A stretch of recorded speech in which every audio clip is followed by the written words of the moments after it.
Hello दोस्तों, हम आई school की होम साइंस पढ़ा रहे हैं। ये सेकंड चैप्टर है। इसकी हेडिंग आज देखते हैं। आय, व्यय और बचत डाक खाना और बैंक के माध्यम से फास्ट ट्रैक रिवीजन लिखा हुआ है। आइए हेडिंग देखते हैं, हम थ्योरी पढ़ते हैं। पारिवारिक आय का अर्थ एवं परिभाषा।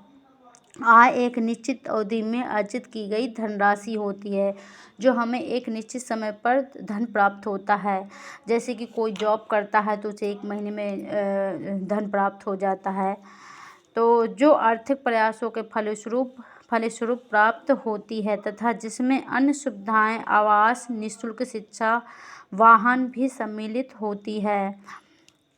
प्रोग्रास और कैंडल के अनुसार पारिवारिक आय मुद्रा, वस्तु, सेवाओं तथा संतोष का वह प्रवाह है जो परिवार के अधिकार में उसकी आवश्यकताओं और इच्छाओं को पूर्ण करने एवं उत्तरदायित्व को निवाहन हेतु आती है। जो आय प्राप्त होती है वो उसको हम अपने परिवार की आवश्यकताओं और उनकी ज़रूरतों के लिए जो खर्च करते हैं उसी को पारिवारिक आय कहते हैं।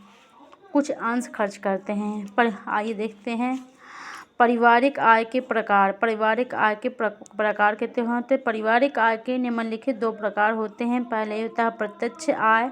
यह व्यक्ति को आर्थिक प्रयासों के फलस्वरूप प्राप्त होने वाली आय है। यह नकद धनराशि के रूप में होती है, जैसे वेतन नकद मिलता है एक महीने बाद। व्यापार से प्राप्त होने वाली आय, इसमें आयकर देना पड़ता है। जैसे कि वेतन मिलती है ना, तो उसमें कुछ टैक्स भरना पड़ता है।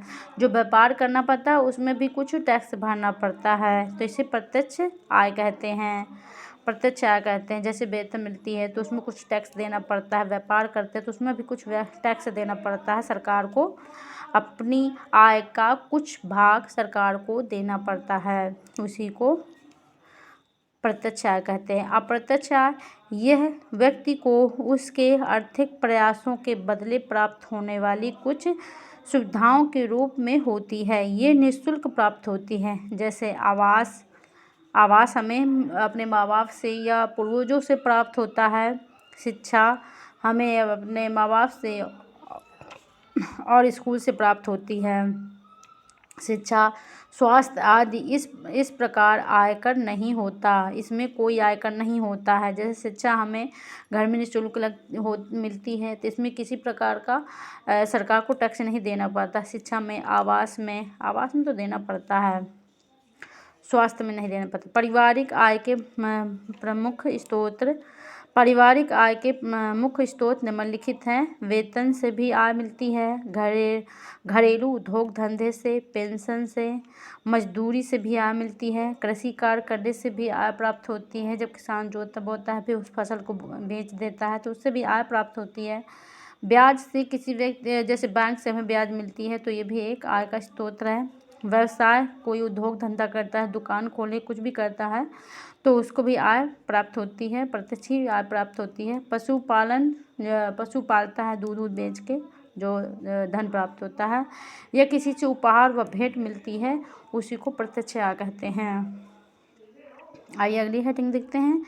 पारिवारिक व्यय, एक परिवार की आय का वह अंश जो एक निश्चित अवधि में परिवार की विभिन्न आवश्यकताओं की पूर्ति के लिए व्यय किया जाता है, यानी कि खर्च किया जाता है अपने परिवार की, पारिवारिक व्यय कहलाती है। परिवार की ज़रूरतों के लिए जो धन खर्च किया जाता है, अपनी आय का कुछ पैसा जो खर्च किया जाता है, उसी को पारिवारिक व्यय कहते हैं। घर की अर्थव्यवस्था को सुचारू रूप से चलाने के लिए आय का कुछ भाग जो खर्च किया जाता है, उसी को पारिवारिक व्यय कहते हैं। पारिवारिक व्यय के प्रमुख प्रकार। पारिवारिक व्यय के निम्न वर्गों में बांटा जा सकता है। निश्चित व्यय, जैसे मकान किराया, स्कूल फीस, भोजन आदि। अर्धनिश्चित व्यय, जैसे भोजन, वस्त्र और व्यय।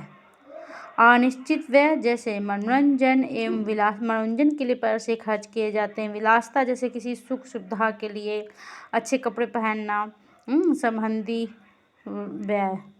आकस्मिक व्यय जैसे निकट संबंधी अचानक से किसी के विवाह में जाना हुआ तो खर्च होता है। दुर्घटना हो गई तो अचानक से पैसा लगता है, किसी को लग गया।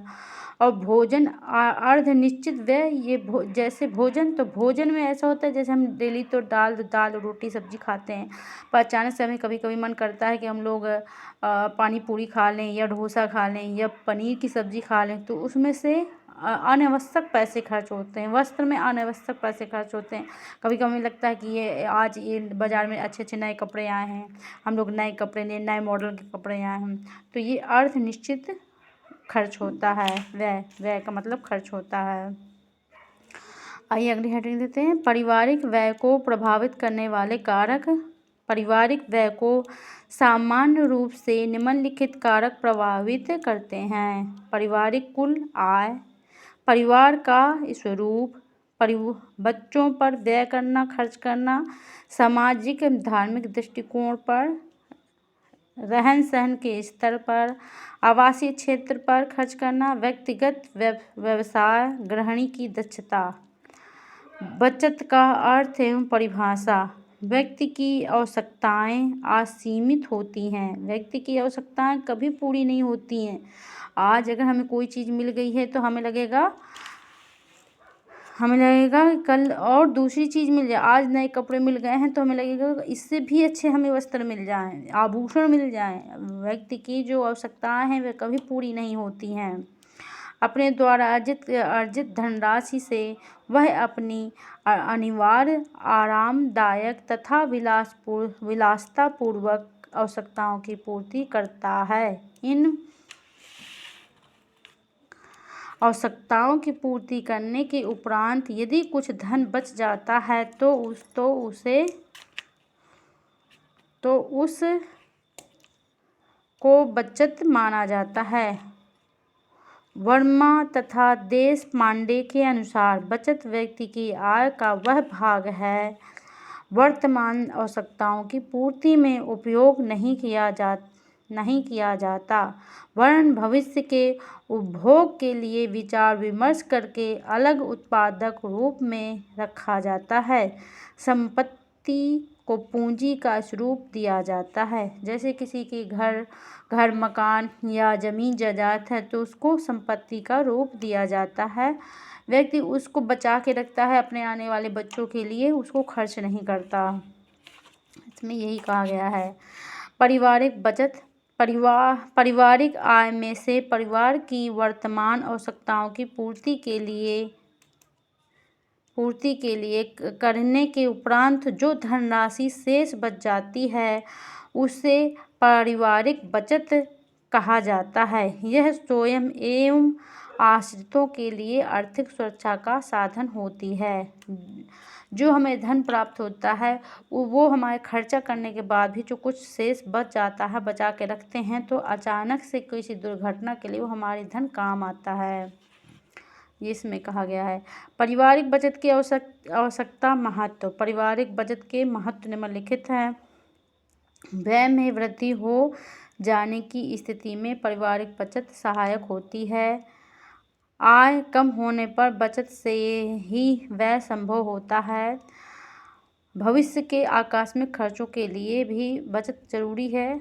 आवास निर्माण एवं विवाह जैसे बड़े कार्यों को संपन्न करने में भी बचत विशेषकर अपना काम करती है या अपना रूप निभाती है, में सहायक होती है। सुविधाजनक वस्तुओं को खरीदने के लिए उपयोगी अवकाश काल के उपरांत उपयोग में सहायक होती है। जो हम बचत करते हैं तो हमारे कुछ वस्तु जैसे कीमती वस्तु खरीदना है, कभी बहू के लिए जेवर बनवाना है, तो अचानक से हमारे लड़के किसी बच्चे की शादी पक्की हो जाए हमारे घर में, तो उसके लिए जो बचत की जाती है वो उपयोगी होती है।